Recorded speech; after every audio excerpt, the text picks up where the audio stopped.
How can Fellowship of Christian Athletes, FCA, help the student athlete? Today we have Heath Woodruff with us to help answer this question. Now, Heath, you and I both know that a Christ-centered life is beneficial for anybody, regardless if they're a student athlete or not.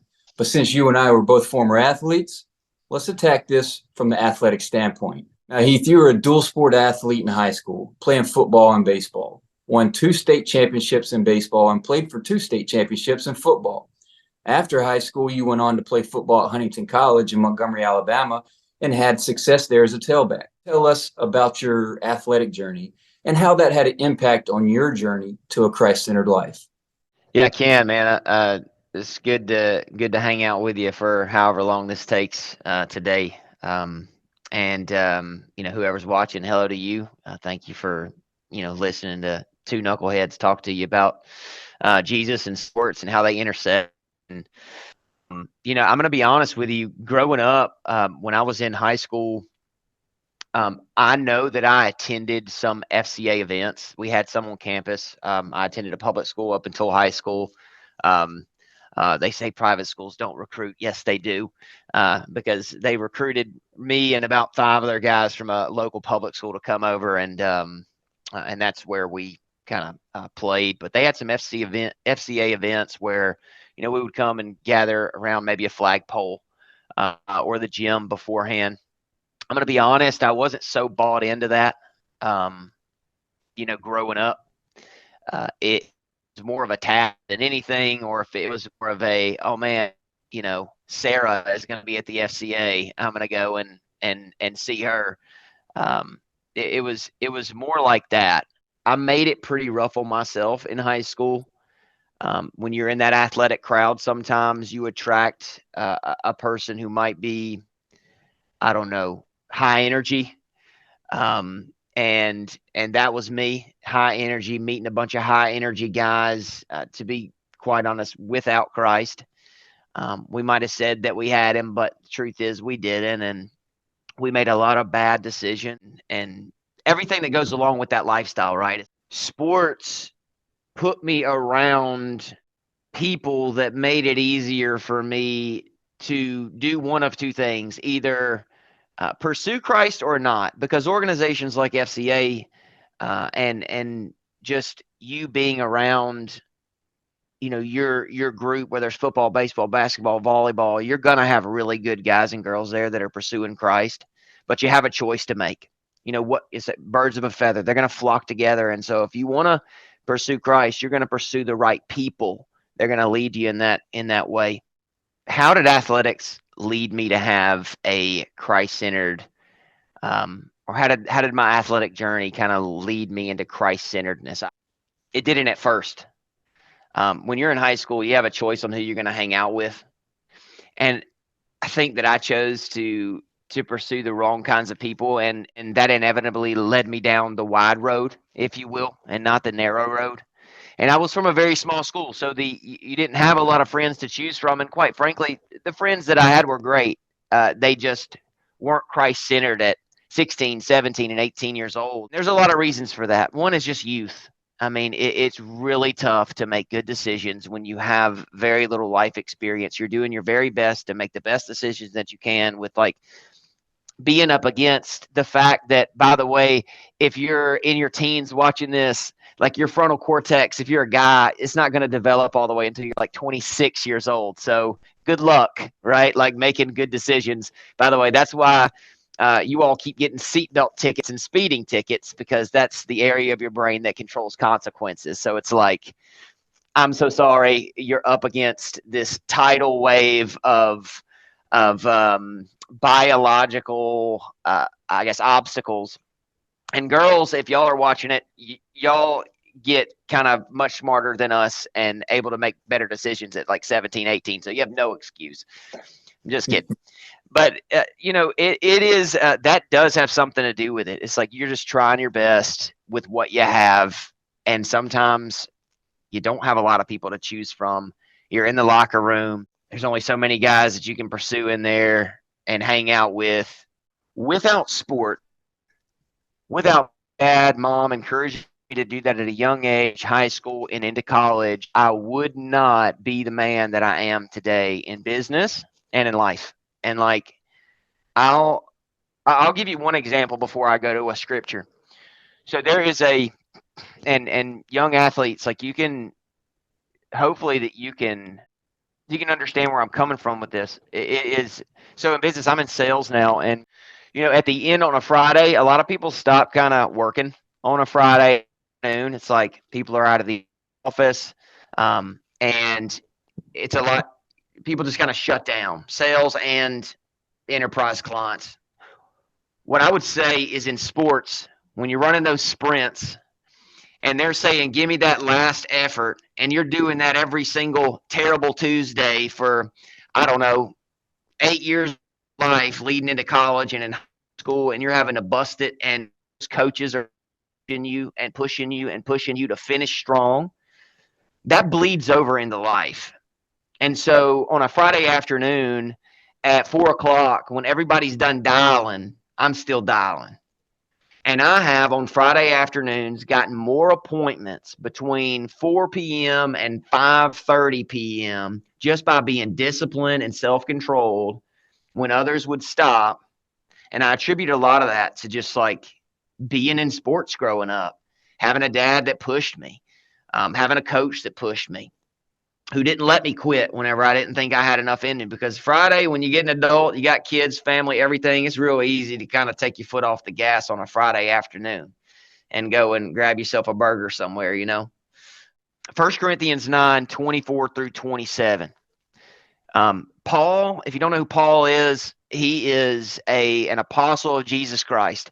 He was the main writer of the New Testament. I mean, he wrote I think there's 26 epistles. He wrote half of them, more than half of them. And Paul used sports analogies. And don't know if y'all knew that. That's like he obviously was privy to how athletics could intercede with the Christian journey and the Christian walk. So 1 Corinthians 9:24 through 27, he says, do you not know that in a race, all the runners run, but only one receives the prize? He's like, so run that you may obtain it. Every athlete exercises self-control in all things. They do it to receive a perishable wreath, but we an imperishable. Okay, so I don't run aimlessly. I don't box as if one beating the air, but I discipline my body and I keep it under control, lest that after preaching to others, I myself should be disqualified. And so I think the key here for young athletes and how athletics interceded or kind of, I guess, led to my Christ-centered life today is you got to ask yourself this question as a young person. Why? Like, why do I want to be self-controlled? In this verse, it says, every athlete exercises self-control in all things. You do it to receive, if you want to add live in there, a perishable trophy. But we as Christians do it for something that's imperishable, something that whenever we get to heaven, it's going to last forever. Like, that's why we have self-control. So the question for Christians is why? Why be self-controlled? And the truth behind that as a Christian today, even, and how sports kind of helped me realize that, it's like, what's your why?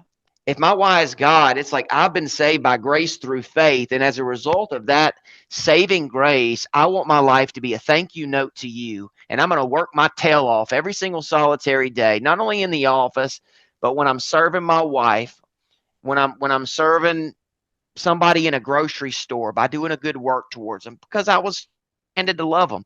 I'm going to give my thank you back to God for doing something I could never do for myself, and that saved me. And so you ask yourself the same why on the ball field. It's like, I know you dealt with this as an athlete, Nick, and especially in football. Self-controlled. Are you going to punch the guy in the face after and cost your entire team 15 yards? Or are you going to keep your hands to yourself and take that 15-yard gain you just made? In sports, the why is important. Like, people are counting on me. I can impact the situation by being self-controlled. In the same way, I find myself like at today in my spirit walk. Like when it talks about receiving a perishable wreath, like that trophy, I don't box the air, but I do it with intentionality. Like I do it to actually hit something, is what he's saying. Like I just don't air box. But but what I do is I discipline my body so that I can keep it under control. That's what he says in that scripture. And it's like, what happens if you're an athlete? And this is what we did for so many years. What happens, Nick, if you stop pitching in the off season? You take a hit on that. I mean, it has to be a routine that is something daily. It's not just, well, I'm going to do this. It's like a diet fad. Oh, I'm going to try this new carb diet or whatever. And it's starting to work. And then you get to a point where you're just bored of it and then you lose it. It's That's right. different. It's no different. And that kind of segues into the next question for you is, Okay. as athletes, we know that discipline, structure, and character play a huge role in the amount of success you have in sports or that you can have in sports. So how can FCA impact a student athlete in these areas? And before you answer that question, I do want to say that as a former student athlete and as a former professional athlete, my journey, I got better and better at the discipline, structure, and character as I got older through experience. When I started realizing nobody's going to give me a handout, I'm going to have to earn this, and it's up to me at the end of the day to control how much success I'm going to have in any venture in life. But sports really taught me the fundamental baseline of the discipline and the structure and the character and kind of baptism by fire, meaning a lot of that you learn, you didn't want to deal with it. You didn't want to be disciplined because it was difficult. You didn't want the structure because it was hard. And then having good character, well, that comes from your upbringing and your family and your friends and who you surround yourself with. Again, going back to the question, as athletes, we know that discipline, structure, and character play a huge role in the amount of success you can have in sports. Well, Heath, how can FCA or having a Christ-centered life impact a student athlete in these areas? Before I get to FCA specific, and I'll answer the question that's just like about the Christ-centered life and discipline. I heard this from a buddy the other day. His name's Luke Sellers. I do a podcast with him, and he was talking to an Olympic bodybuilder coach. And the Olympic bodybuilder coach, he asked this coach this question: what makes an Olympic bodybuilder different from the others? Like, give me the secret sauce. What is it? What makes them the best? You know what he said? Their ability to handle boredom. It's like, what are you talking about? It's like, my Olympic athletes endure and are okay with the mundane. So I'll unpack that a little bit. It's like, when we're kids, when we're boys, I can speak for boys at least right now. When we're boys, we're told that you got to go out and you got to slay the dragon. It's like your life should be an adventure. And a lot of the times we get 16, 17, 18 years old and we're like, where is the adventure? What is this? Like, everything seems a little mundane. Like I go to school, I come back, I'm eating Cheetos. Like, what is this? And the truth of the matter is, those that can be disciplined with the mundane, who do the sets every single day, who do the drills every day, who are in the bullpen every day in the off season, getting ready, those are the people that are going to be super successful. And how that lines up spiritually is, there's a verse called John 16:33. It says, there will be many trials and tribulations, but take heart because I have overcome the world. And so my advice to any young person listening to this is like, you might not have a dragon to slay today, but ready yourself. Because the person or the prince in the story that picks up the sword to slay the dragon, that wasn't the first time they picked up a sword. He had trained years and years and years for that one event that was going to happen. And I would relate that to football. It's like, we train every single day in the summer, in the spring, mat drills for 10 nights minimum. It's like, that's a lot of sacrifice for 10 nights, man. for 10 battles with the dragon, right? And so I would just say that discipline is hyper important. Be okay with the mundane, keeping in mind the end goal. In spirituality, it's your destination, it's heaven, but it's also serving the God that saved you.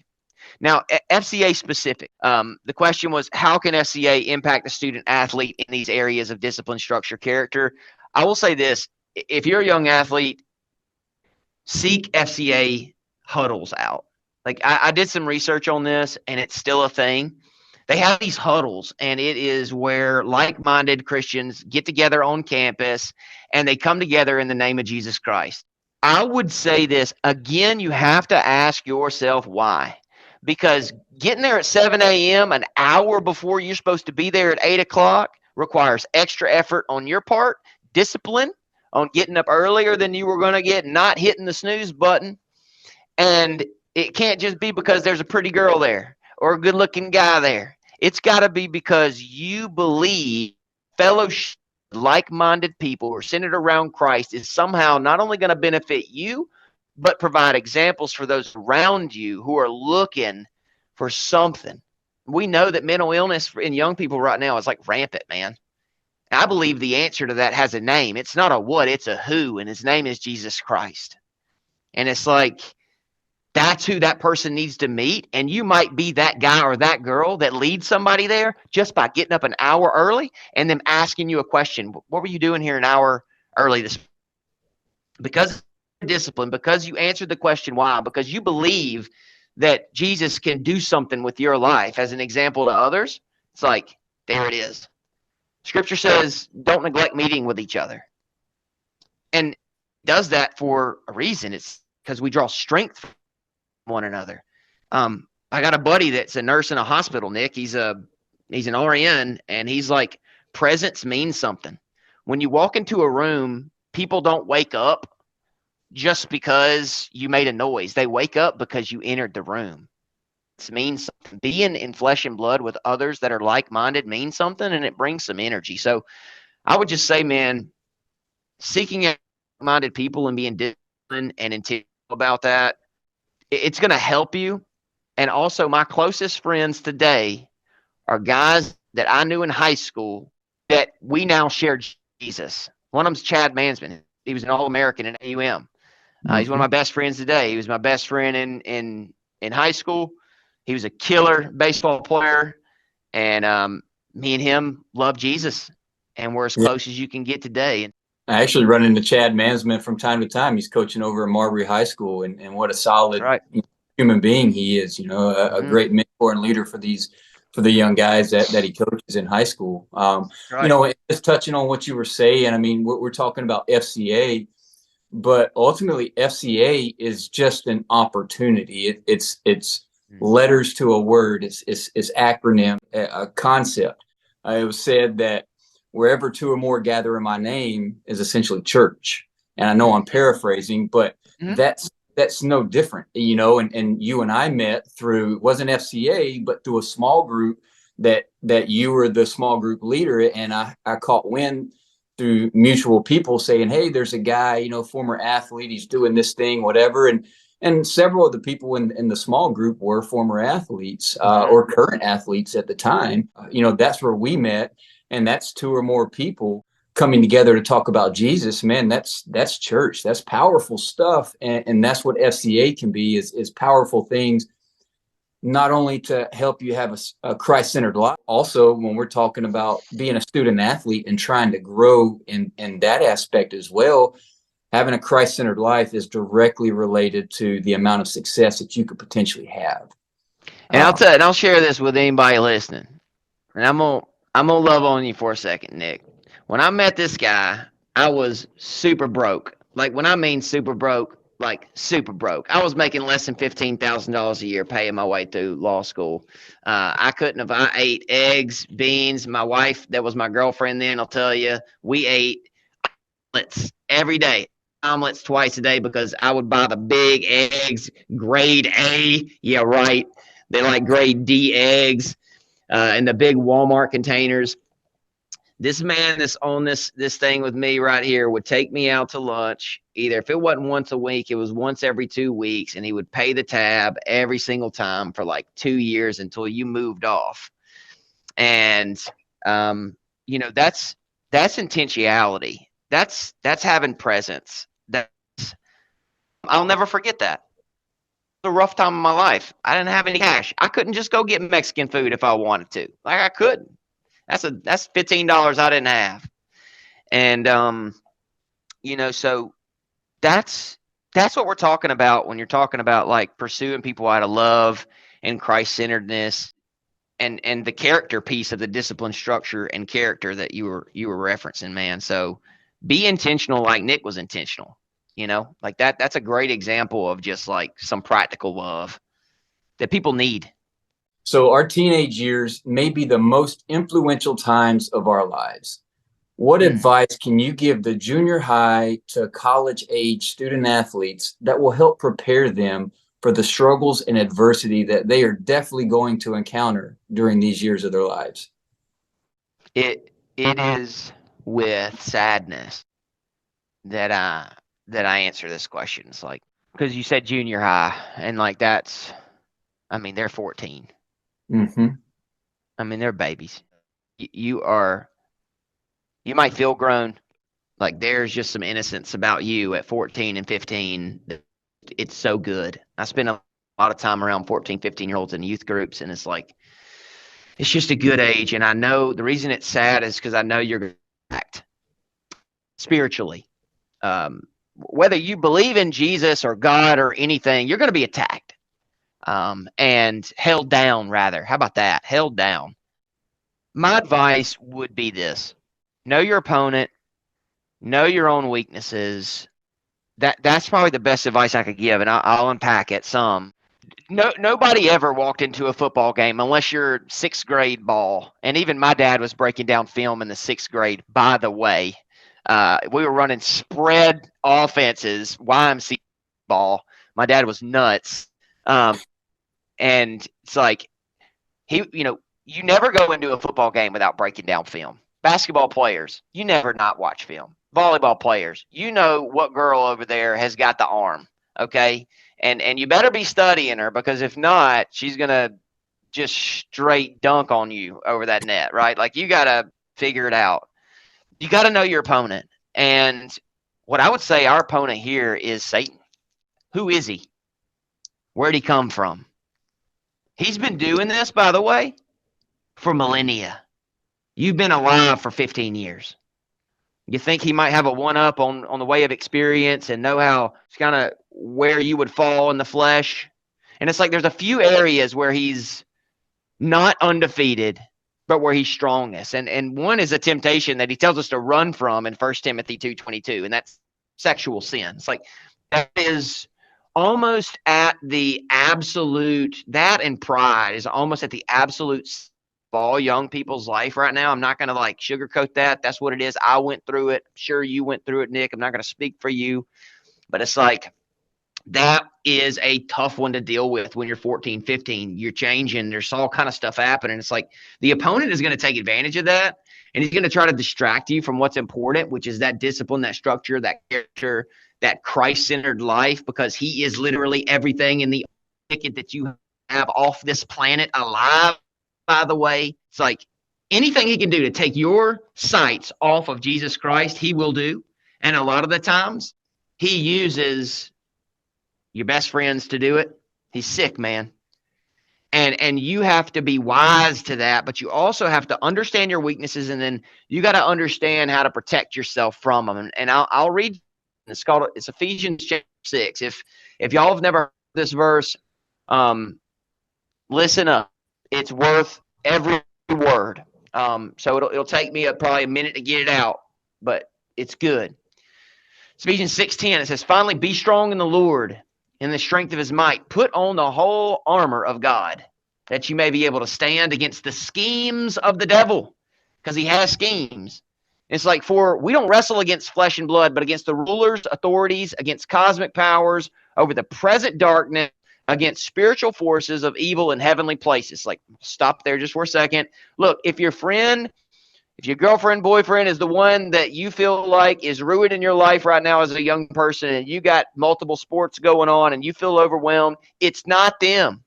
It's the enemy. You have to figure out a way to defend yourself against the entity that is using them to hurt you. Don't be mad at your friend. Stop it. Turn the other cheek. Don't give evil for evil, but love your enemy if they are becoming your enemy. But hate the enemy that is behind the scheme that is trying to tear you down. Do y'all follow that? Like, try to wrap your head around that. Go to Ephesians chapter 6 and like keep on going. It says, therefore, take up this whole armor that you may be able to withstand in the evil day, and having done all, stand firm. And it says, you got to have on the belt of truth. Tell the truth, y'all. It's like, just tell the truth. There's a breastplate of righteousness. Seek what is good. Have your minds on things of above and not things that are right here in front of you. Like, that's a distraction. And it says on the shoes of the feet, those are going to be your shoes of peace. So seek peace and seek to make peace with those around you. Like, there's no place for grudges. It's like when you get older, you're going to look back and you're going to say it wasn't worth it. It's like every single time. It's undefeated.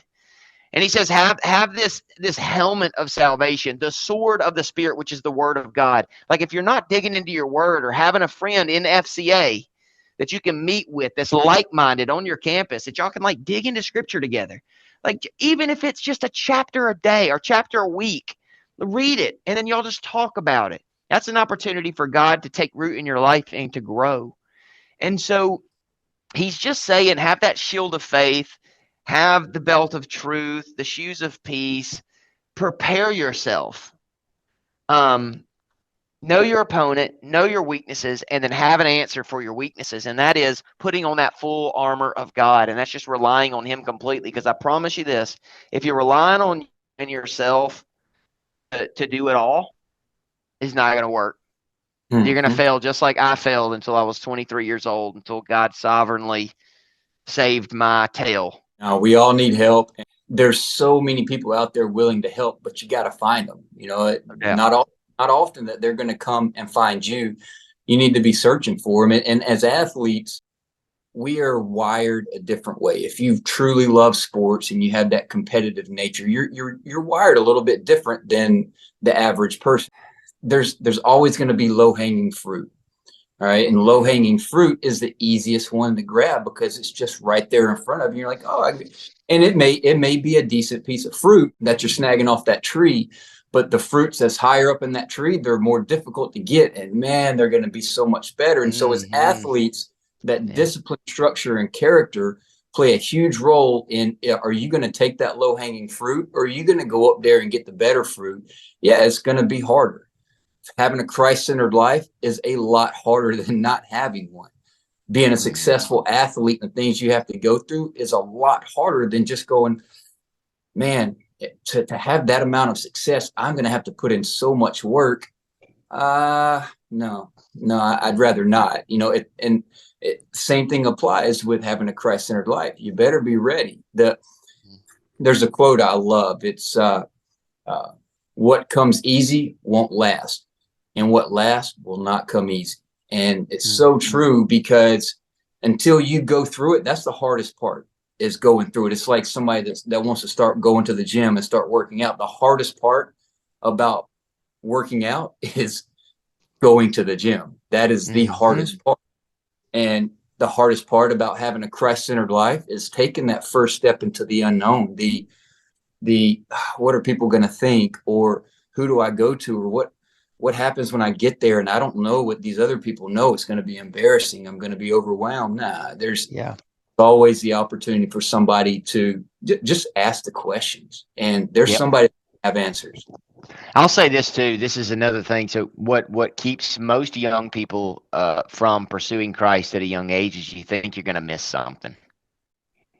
You're not missing anything. It's like nothing. You're missing nothing by pursuing the flesh. All you're going to do is work up turmoil, pain, confusion. I'm speaking from experience from a guy who pursued it in such an intense way that it almost landed me in jail. multiple times, right? Like my college career wasn't what it could have been as a result of some really bad decisions. I stayed in trouble, huge disciplinary problems constantly. And that was because I was pursuing the flesh and not pursuing God. It's like, man, I wish I could go back and play some real football. Like that would be nice to go back and actually focus on something that could have been worthwhile and created some more pure memories instead of pursuing the nastiness that was around me, right? It's like you're not missing out on anything. And by the way, Christianity isn't a rule book. You don't pick up this Bible and God just tells you a bunch of do's and don'ts. It's like, no, he saved you by grace through faith. And when you really get to understand who the person of Jesus is, it's like, holy smokes, I want to dedicate my entire life to you. Every part of myself, every conversation, everything is dedicated to you. And that pursuit overtakes the desire to want to pursue self-gratification, hedonism, whatever you want to call it. And so, yeah, man, I couldn't agree more with that. Well, speaking of self-gratification, here's one for you. Social media. Yeah. Social media. Yeah. So there's a lot of good and bad information on social media. There's also a ton of misinformation. With social media being such a big part of everybody's lives, regardless of age, ethnicity, sexual orientation, geographic location, it doesn't matter. Such a large part of everybody's lives. What advice can you give us on media in a way that it will help keep the student athlete focused on Christ and becoming the best person they can be? I'll speak to the believer. If you're someone on campus and you're enjoying this talk right now, and it's like you want to pursue FCA, you're gleaning some edification from our talks right now, and you're in a good place, but you find yourself stumbling, you find yourself committing sin, but you don't necessarily practice sin, you just are stumbling, right? What I would say in the way of social media is go read Matthew 5:29-32. And it is, if something causes you to sin, cut it off and throw it away. Now, I know that's really intense for a young person to hear.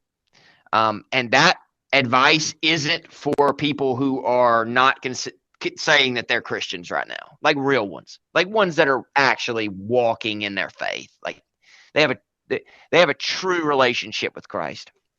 Speaking of those people, if it causes you to sin, cut it off. If you have Snapchat, I can't have a Snapchat, a 35-year-old man. If you think temptations stop just because you get older, it's like, no, Satan is still going to try to get you with that. The same stuff he attacked you with when you were young, he's going to continue to chase after you. Now he's going to have to find some different ways to do it because you're going to build up your defenses in some of those areas. But what I would say is, like, don't think that it's going to just like get better as you get older. It's not. What I would say is cut it off. Cut it off. Snapchat is it. I mean, y'all ain't fooling me. I didn't have it. Thank God I didn't have it growing up. I'm sure it's fun in the moment, but man, oh man, is it a temptation for young people in a lot of different ways that are extremely obvious. So I don't have to state them. For others, it's like, I can't tell you just to get rid of your social media. It's a part of your everyday life now. I mean, you're Instagram to Facebook. What I would say is just exercise caution. Some practical steps. If you have a YouTube, if you have an Instagram, I don't even have an Instagram, Nick. I do have a YouTube. It's a form of social media, a lot of content. I make sure to sub to people like Paul Washer, Francis Chan, a local preacher who might have something. Heck, type in my name. I have an entire channel that's around spiritual growth. And make sure that people like that pop up in your feed, because if you're going to go down a rabbit hole, man, it'd be nice to rabbit hole that's about Jesus, right? It's not all bad to weigh on the side of being conducive to you committing sin and getting distracted. Like I don't see any way around that, right? Like nobody gets on social media to get focused. So I don't know. Subscribe to some really great athletes who you respect, who are pursuing Christ. I wish Tim Tebow was still playing so I could just be like, just go sub to Tim. But I mean, I don't know, man. What do you think? Well, so my perspective on it is very similar to what you were saying. You know, either cut it off if it's distracting you from your goal and your focus. And oftentimes it's really hard to notice that until you get too far deep into it, and you're like, oh, just cut it off. You can always make it back. But like you were saying with Tim Tebow, man, if I were to get on Facebook, Instagram, Twitter, any of these applications, these social media sites, I would try to follow people that I respect in that regard. Your Tim Tebow, who is Christ centered, had so much success as an athlete, and you just look at the passion he had, and you go, yeah, it's real. Yeah. It's not fake. Yeah.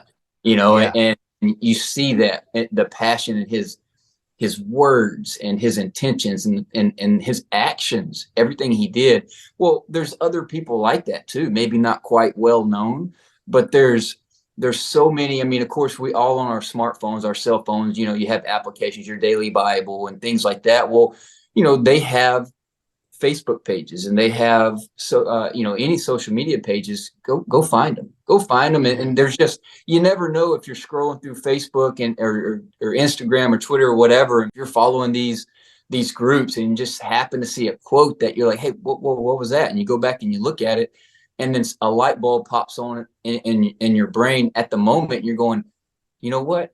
I'm being distracted. Thank you for seeing this. So now I can go back to 3 days ago, I said I was going to read this verse, and well, it's been 3 days and I haven't even looked at the Bible, and those are things that can maybe refocus you. And that's when I say there are good things in social media. The bad things far outweigh social media. But I mean, because at the end of the day, what are we using social media, or why did it start? For selfishness. It was in our image, not in his image. So, and put yourself out there too, is what I would say. If you're a believer, create content. If you have the gift of teaching, it's like, don't be scared to put yourself out there. If somebody wants to correct you, they'll correct you. Be humble. Be ready to be corrected and encouraged. If you put something out there that's a little wonky, it's okay. You're growing. That's what the term theology means. Theology. It's like the study of logi, God. It's like, so develop your theology. If you're a teacher, put yourself out there. Teach the teens around you. That's a great reason to start FCA. Like, you can be a mentor, a young mentor. They even have these huddle. I don't know a ton about FCA. I was doing some research. I was like, man, what cool stuff. Like, they have student led, they have student led huddles. They have student led concerts and all kind of stuff that's on campus. So look it up. They have a website too that you can go on. Ask your coach about it. Your coach better know something about it. If he or she don't, it's like, maybe you could teach them about it. I don't know. I feel for you athletes. I'm also extremely proud of you for taking on the task that is a very demanding extracurricular activity with a very small number of you that are going to be able to do what Nick did, which is become a professional athlete. It's like, you have such a slim chance of getting to that level, but we do it anyway. Guys like me. It's like, we do it because we love it. We do it because of the camaraderie. We do it, I think, because I think it does a lot in the of developing us to be Christians. I encourage y'all to play ball, keep playing hard, and put Christ first, because pursuing self, it doesn't last and it's no good. It doesn't pay.